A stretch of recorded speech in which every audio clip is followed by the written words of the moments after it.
What kind of secret could follow a mail-order bride across the prairie before she even reached her new home? The fence snapped with a sharp crack, and hundreds of terrified cattle thundered toward the ravine.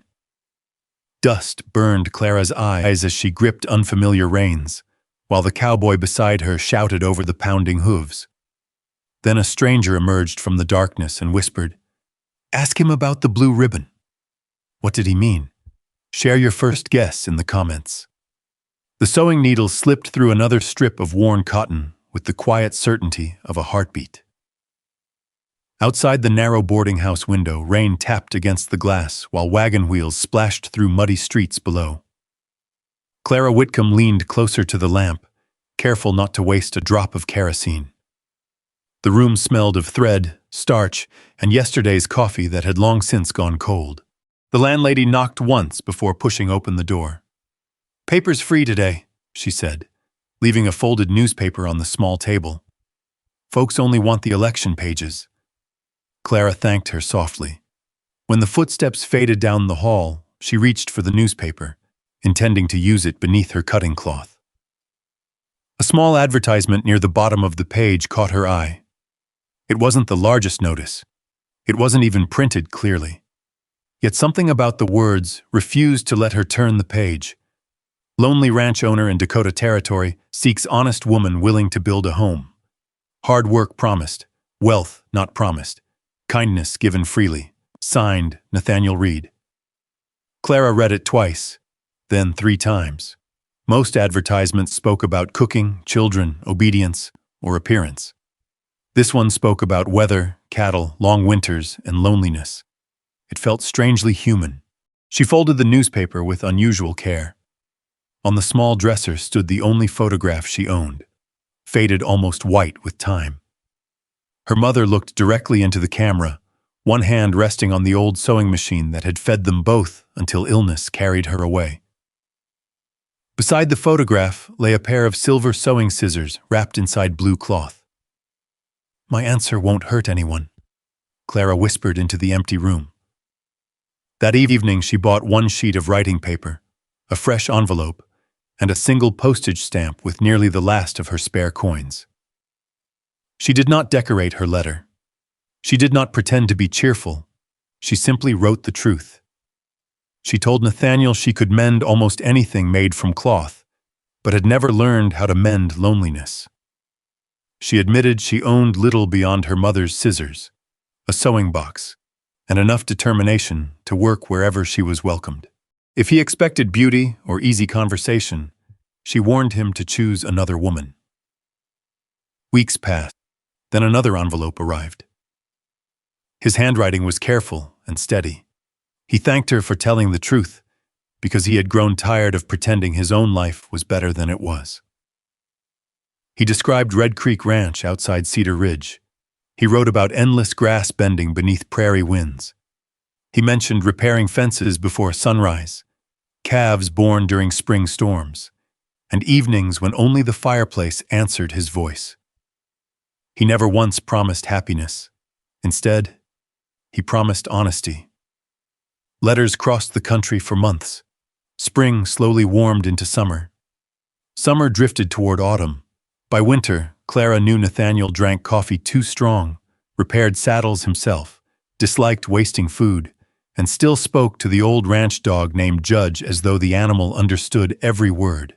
Nathaniel learned that Clara preferred stitching by morning light, hummed old church hymns without realizing it, and always kept a length of blue ribbon inside her sewing box because it had belonged to her mother. Neither wrote the words, "I love you." Neither needed to. Trust quietly settled between them before affection ever found a name. Late the following spring, another letter arrived. "If you still wish to come west, I will meet your train in Cedar Ridge. If you step onto that platform and decide I am not the man you hoped for, I will pay your fare home without complaint. The choice will always be yours." Clara folded the letter carefully.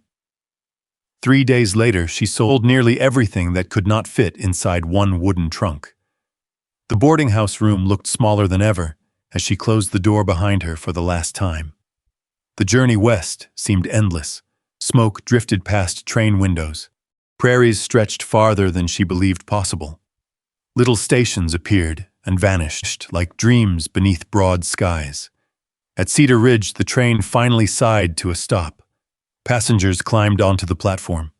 Dust rolled across the street. A tall cowboy removed his hat before she even recognized him. Nathaniel Reed looked older than she had imagined.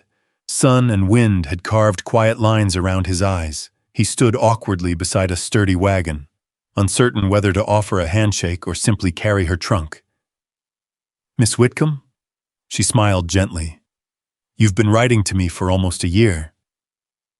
His shoulders relaxed. "I suppose I have." He lifted her trunk with surprising ease. The drive toward Red Creek Ranch began beneath a wide afternoon sky. Cottonwoods whispered beside the creek, while meadowlarks darted across open pasture. For several miles, neither of them spoke. Finally, Nathaniel broke the silence. "There's something you deserve to know before we reach the ranch." His hands tightened slightly on the wagon reins. 3 years ago, another woman answered my advertisement. Clara listened without interrupting. Her name was Abigail Stone. She came west intending to marry me. He stared ahead. She died before our wedding. The wagon rolled on. Only the creaking wheels filled the silence. "I never wanted you learning that from someone else," he said quietly. Clara looked across the prairie. "Thank you for telling me yourself." Nothing more needed saying. A sudden shout echoed from the hills. One of the ranch hands came galloping toward them. "The south fence is cut!" Nathaniel snapped the reins. "Cattle are running for the ravine!" Dust exploded beneath the horse's hooves. Without waiting for instruction, Clara climbed onto the spare saddle horse tied behind the wagon. Nathaniel glanced at her only once. "You can ride?" "I grew up around wagons. Just point." Hundreds of frightened cattle surged across the pasture. Wind carried the pounding sound of hooves like distant thunder. Nathaniel swung wide toward the lead steers, while Clara urged her horse along the opposite side, waving her hat and shouting until the frightened animals slowly turned away from the broken edge. The chase seemed endless. At last, the herd settled into trembling clusters far from the ravine. Nathaniel rode back, breathing hard. "You saved half my herd." Clara brushed dust from her sleeves. "I thought we saved it together." For the first time since meeting, Nathaniel smiled. It was small, uncertain, but real. Night settled over Red Creek Ranch. Lantern light glowed from the porch. As Clara stepped onto the weathered boards, another rider emerged from the darkness. The stranger tipped his black hat politely. "Evening, Nathaniel." His voice carried easy confidence. Then his eyes rested briefly on Clara. "So this is your new guest." Nathaniel's expression cooled. "Silas Crow." Silas smiled pleasantly enough. "I simply came to welcome your visitor." He turned toward Clara. "If you plan on staying here..." He paused just long enough for the wind to fill the silence. "Ask Nathaniel about the blue ribbon." Without another word, he wheeled his horse around and disappeared into the darkness. Nathaniel remained perfectly still. Clara noticed his hand slowly closing around the porch railing. Neither of them spoke as the hoofbeats faded into the prairie night. The silence lingered long after the sound of Silas Crow's horse disappeared beyond the cottonwoods. A lantern hanging beside the front door swayed gently in the evening breeze, casting shifting shadows across the weathered porch. Nathaniel finally drew a slow breath. "We should get inside." Nothing more was said about the blue ribbon.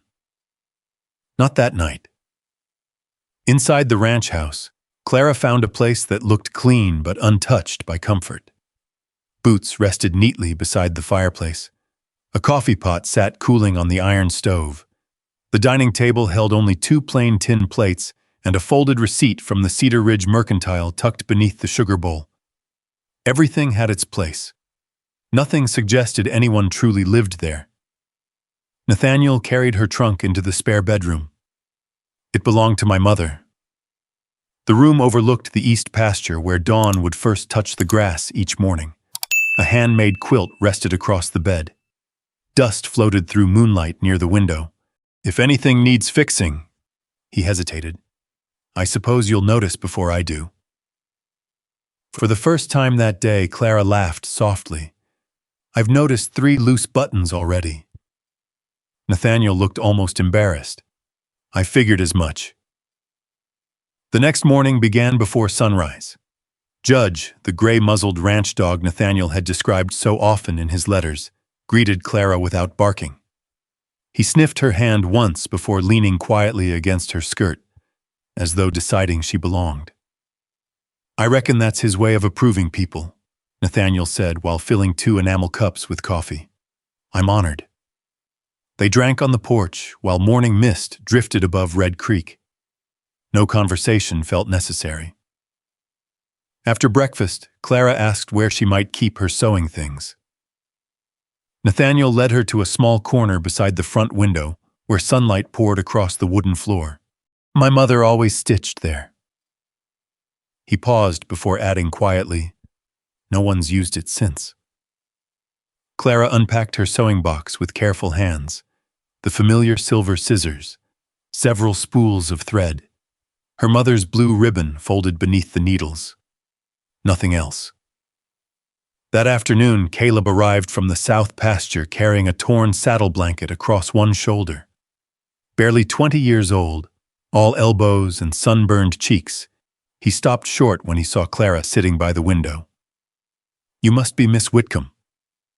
"Clara is fine," he smiled awkwardly. "Mr. Reed says you can mend anything." She examined the blanket. "I can try." Within an hour, the worn leather lining had been reinforced, the loose stitching replaced, and the torn wool patched so neatly, Caleb struggled to find the repair. "I would have thrown this away. My mother taught me not to throw away things that still want to be useful." Caleb carried the blanket outside, shaking his head in amazement. Word traveled quickly across Cedar Ridge. By the weekend, Mrs. Harper from the neighboring homestead brought 2 shirts needing new collars.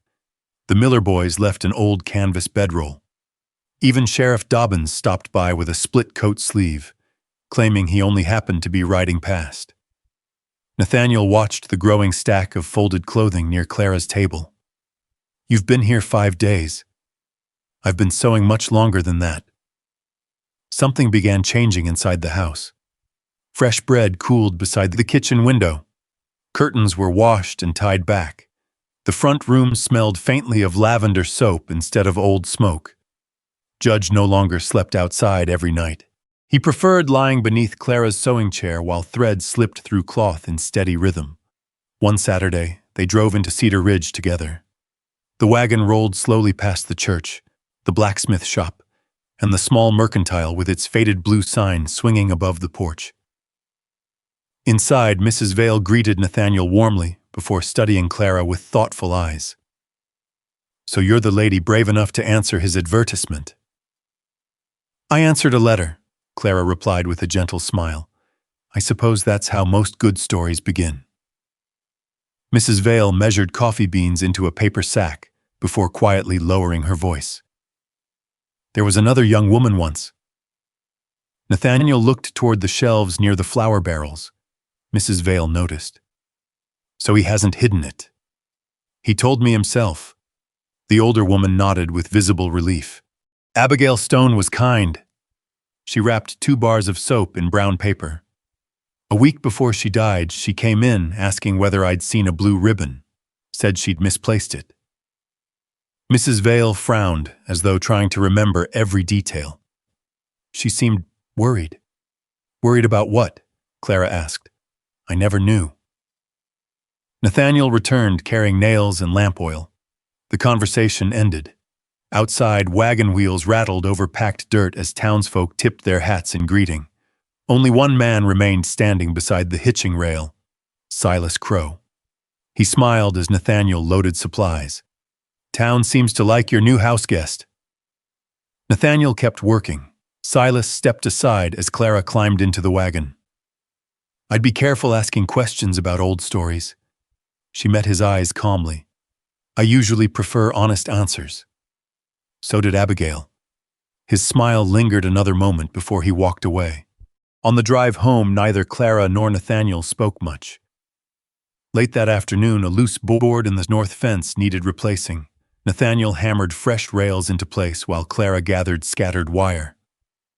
Silas rode along the neighboring property, offering a casual wave as though nothing unusual had happened.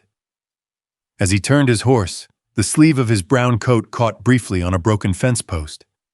A single faded blue thread pulled loose before he quickly brushed it away. It wasn't much, barely enough to notice. But Clara remembered exactly what Mrs. Vale had said. Abigail had been searching for a blue ribbon. Silas had just hidden a blue thread, as though it mattered. When he disappeared over the rise, Clara looked toward the empty trail for a long moment. Somewhere beneath the quiet life returning to Red Creek Ranch, something unfinished was waiting to be uncovered. By the first week of November, the prairie had turned hard and gray. Frost silvered the fence rails each morning, and Red Creek carried thin skins of ice along its shaded banks.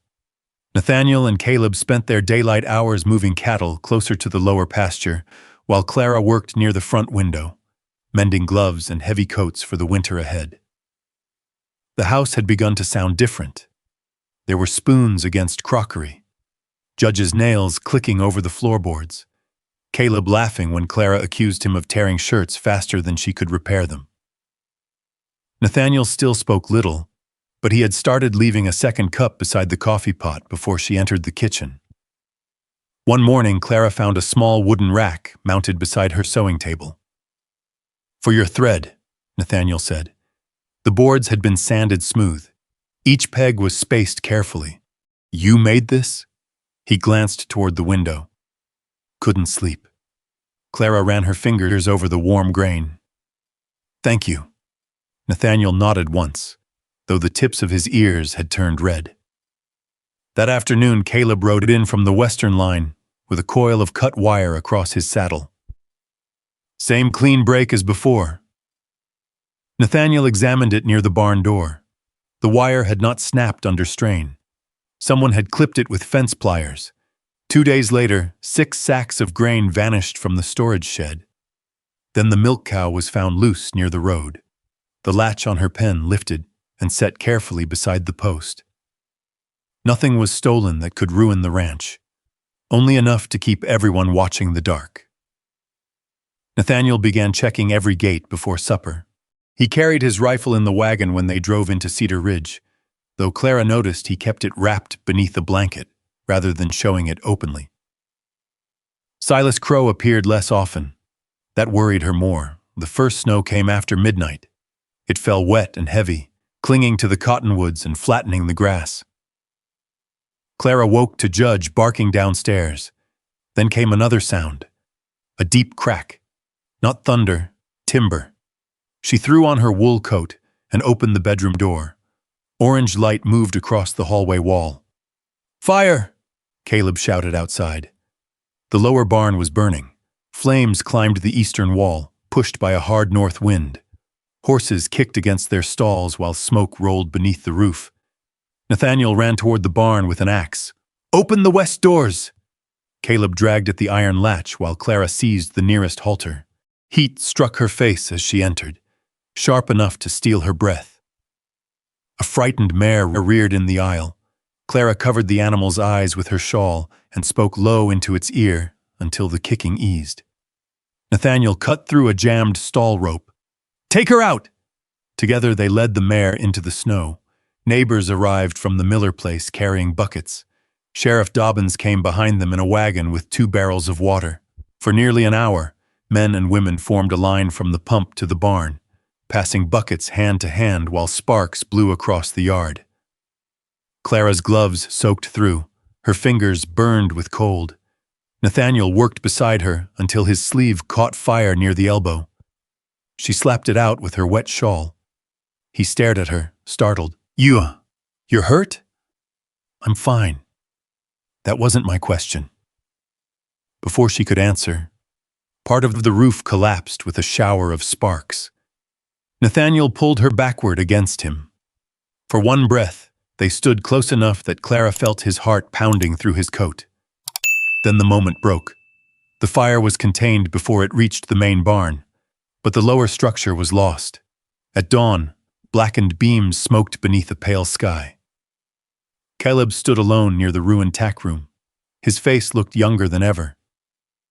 "There's something I should have told you years ago." Nathaniel turned.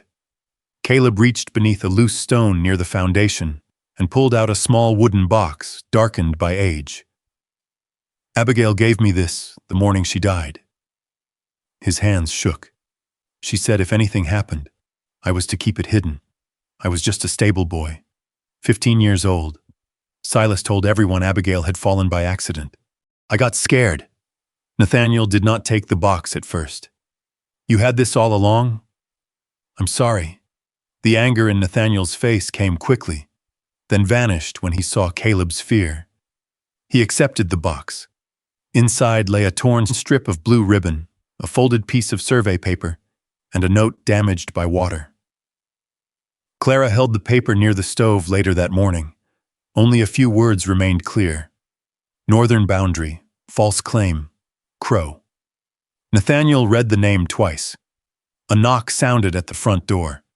The telegraph boy from Cedar Ridge stood on the porch, breathless and snow-covered. He handed Nathaniel a yellow envelope. The message was from Fort Pierre. "Amos Bell is alive. He will speak only to Nathaniel Reed. Come quickly." Caleb sank into a chair as Nathaniel looked toward the road. "We leave at first light." Before supper, another envelope appeared beneath the front door. No hoofprints marked the fresh snow. No rider had been seen. Clara opened it with Nathaniel beside her. One sentence had been written in hurried black ink. "The truth never left your house." Nathaniel read it twice, then carried the paper to the lamp, as though stronger light might change the words. "We should still leave at dawn," Caleb said. Clara looked around the front room. The stove ticked as it cooled. Snow pressed softly against the windows. Judge lay near the hearth, watching them with his head raised. "No," she said. "Not yet." Nathaniel turned toward her. "Amos may not wait. And whoever sent this knew we were preparing to leave." Clara held up the note. "If the truth is here, we take it with us." For the next 3 hours, they searched Red Creek Ranch. Caleb emptied desk drawers and opened old feed ledgers. Nathaniel checked beneath floorboards, behind loose bricks, and inside the locked chest where he kept deeds and tax receipts. Clara went room by room, touching shelves, curtain hems, mattress seams, and the linings of winter coats. Nothing. Near midnight, Caleb lowered himself onto the kitchen bench. "Maybe Crow sent it to delay us." Nathaniel stood beside the cold coffee pot, his face drawn with fatigue. Then it worked. Clara walked upstairs one final time. The spare room still carried the faint scent of soap and cedar. Her mother's sewing box sat open near the window. Across the bed lay the old family quilt Nathaniel had placed there on her first night. She had seen it every day. Red blocks, faded cream cloth, dark green leaves stitched by hand. One corner looked wrong. Clara lifted the quilt and carried it closer to the lamp. Most of the seams had been made with small, even stitches darkened by age, but along the lower edge, several inches had been closed with newer thread. Blue thread. "Nathaniel!" He reached the doorway before she called again. Clara set the quilt across the bed. "Who repaired this?" He studied the seam. "My mother made it. Abigail used it sometimes when the weather turned cold." "Did Abigail sew?" "A little." Clara reached for her silver scissors. Nathaniel's hand moved, then stopped before touching hers. "Will it ruin the quilt?" "No." She slipped one blade beneath the thread and cut 3 careful stitches. Something crackled inside. Nathaniel did not breathe. Clara opened the seam wide enough to draw out a narrow oilcloth packet, yellowed but dry. Inside were folded survey records bearing territorial seals, several copied land descriptions, and a letter written in Abigail Stone's hand. Nathaniel sat on the edge of the bed. Clara gave him the letter. He unfolded it slowly. Nathaniel, Silas Crow paid a surveyor to move the northern boundary markers. He means to claim Red Creek and the Bell Land once the records are accepted. Amos saw the exchange. I hid the papers because Crow knows I took them. If I cannot return, do not let guilt become the only thing left of me. You were kind to me when I had nowhere to go. Be kind to yourself if life offers you another chance. Nathaniel lowered the page.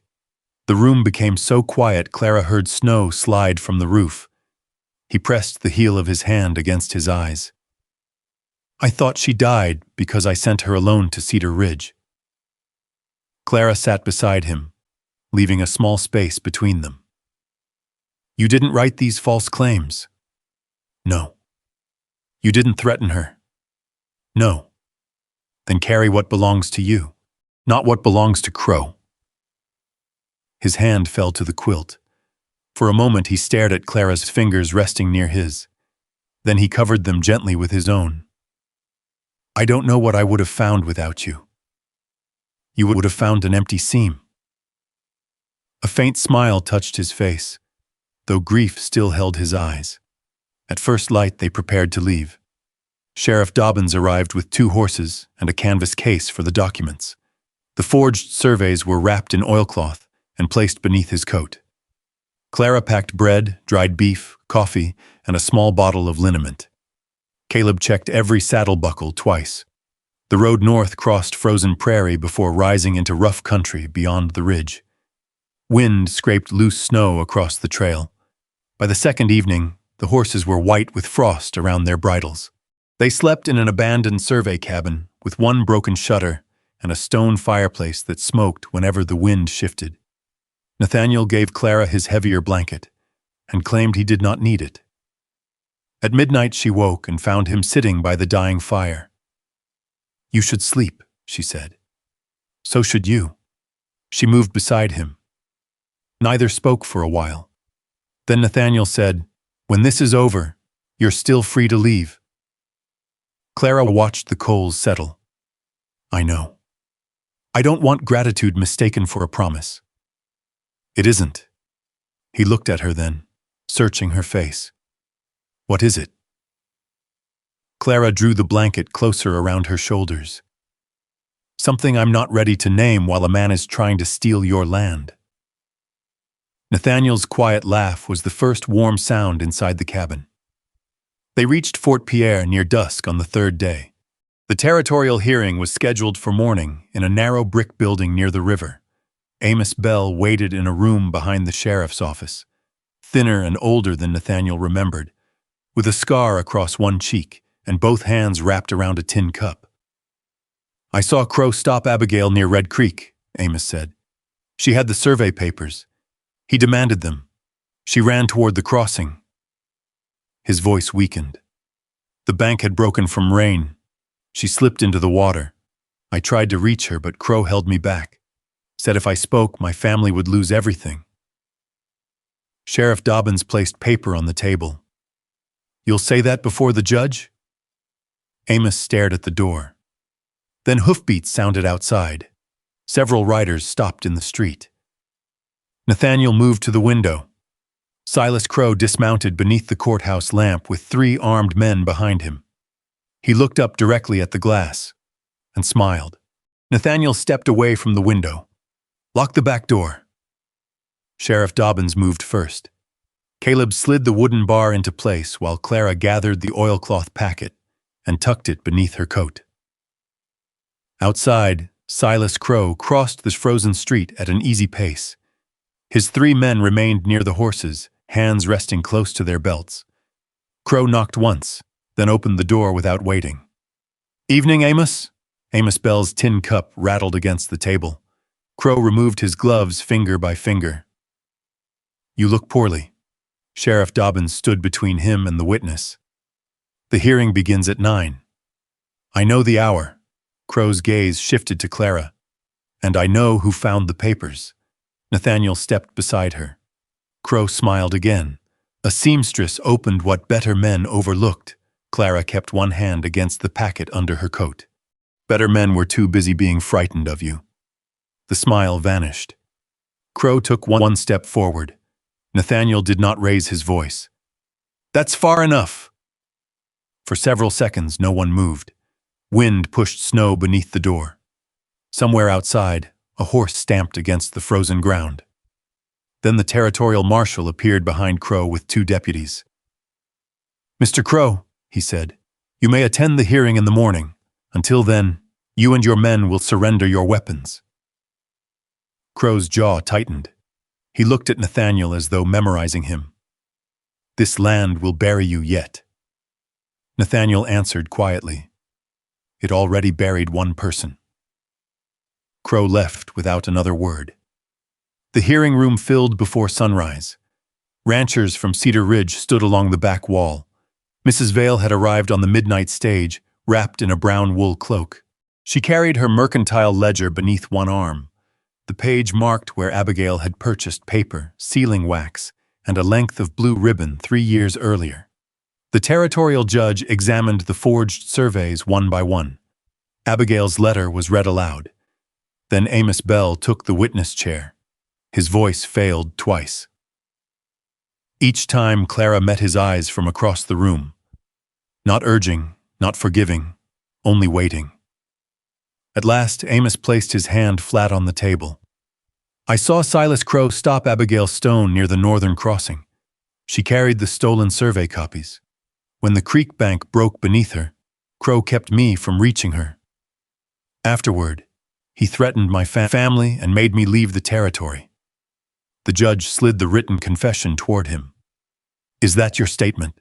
Yes, sir, Amos signed. Crow rose so quickly his chair struck the floor. That man is a liar! He lunged toward the table. Nathaniel caught his arm before he reached the documents. The marshal seized Crow from behind, and in the struggle something slipped from the inside of his coat. A faded blue ribbon fell onto the wooden floor. No one spoke. Mrs. Vale covered her mouth. Caleb stared at the ribbon as if the dead had entered the room. Crow looked down. That one glance ruined every denial left to him. By noon, the marshal had taken Silas Crow and his men into custody. The fraudulent claims were suspended. Red Creek Ranch was restored to its rightful boundaries, and warrants were issued for the surveyor who had accepted Crow's money.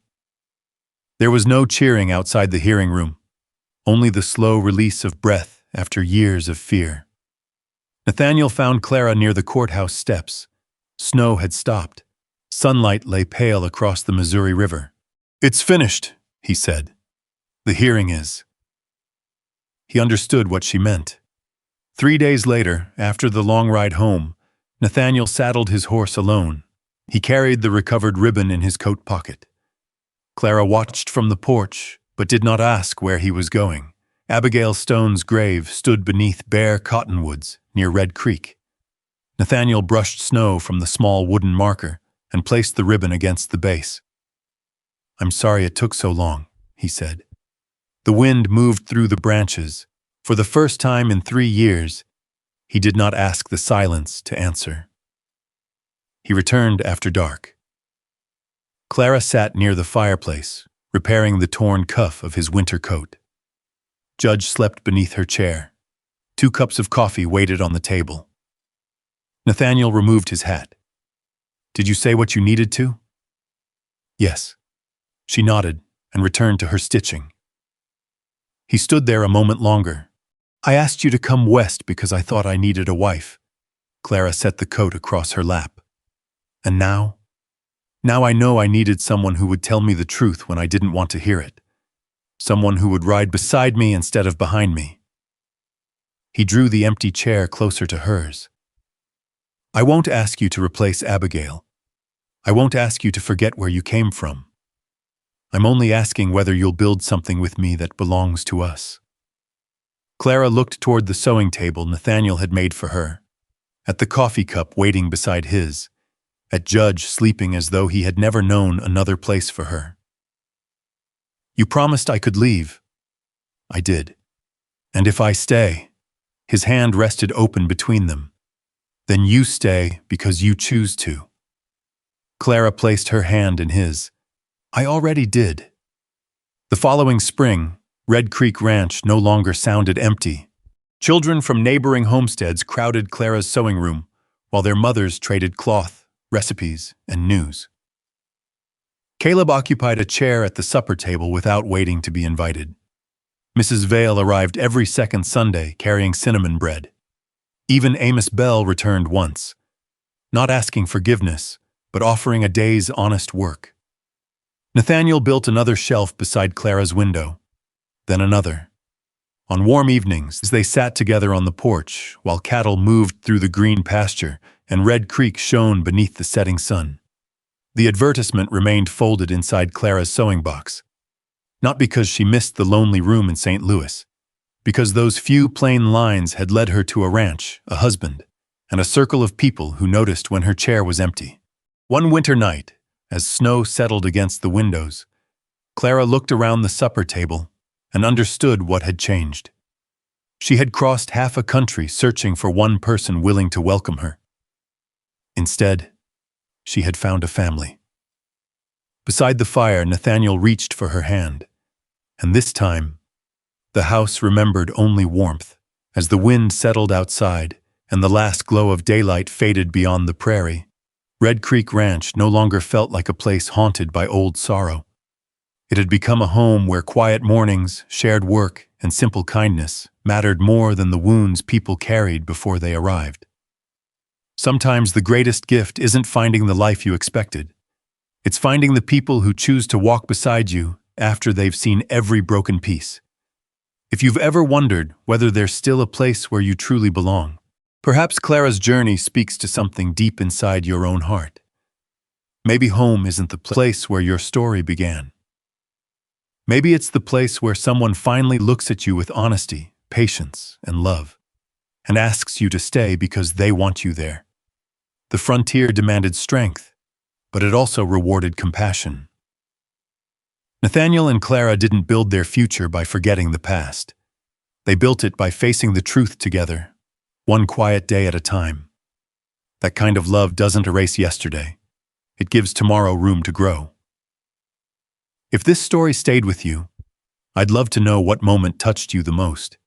Share it in the comments, because every reflection adds another voice to this growing circle of storytellers. And if stories of enduring love, hidden mysteries, second chances, and the American frontier feel like coming home, I hope you'll join us again.